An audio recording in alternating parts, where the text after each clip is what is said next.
Hello guys, welcome to forex. Good morning everyone, how are you? আমি এখন ফরেক্স gold মার্কেটের update দিচ্ছি। আজকে মার্কেটে পিভট পয়েন্ট হচ্ছে 2458, ফার্স্ট রেজিস্ট্যান্স হচ্ছে 2465, সেকেন্ড রেজিস্ট্যান্স হচ্ছে 2477, থার্ড রেজিস্ট্যান্স হচ্ছে 2485। মার্কেটের প্রথম সাপোর্ট আছে 2437, সেকেন্ড সাপোর্ট আসছে 2424, থার্ড সাপোর্ট আছে 2407। মার্কেটটা মর্নিং থেকে এ পর্যন্ত লো করছে 2447 এবং হাই করছে 2455।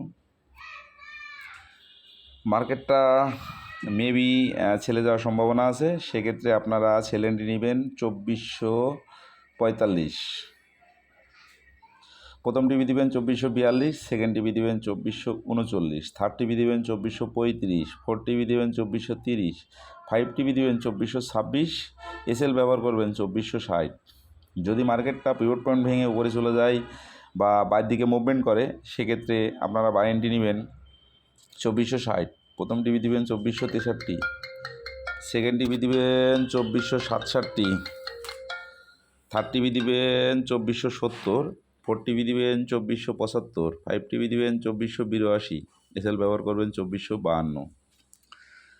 আমি সবসময় একটা কথা বলি যে এই মার্কেট থেকে যদি আপনি প্রফিট করতে চান, ভালো কিছু আর্নিং করতে চান, তাহলে সর্বপ্রথম আপনার সাইকোলজি সেট আপ অবশ্যই দরকার। সাইকোলজি সেট আপ ছাড়া আপনি এখান থেকে কিছুই করতে পারবেন না। তারপরে আপনাকে মার্কেটের মানি ম্যানেজমেন্ট ফলো করতে হবে, দিনের টার্গেট ফিল আপ করতে হবে। অতিরিক্ত ট্রেড দেওয়া যাবে না এবং অতিরিক্ত লোভ করা যাবে না। এই রুলসগুলো যদি আপনি মানতে পারেন, এখান থেকে আপনি অবশ্যই ভালো কিছু পাবেন। ধন্যবাদ সবাইকে।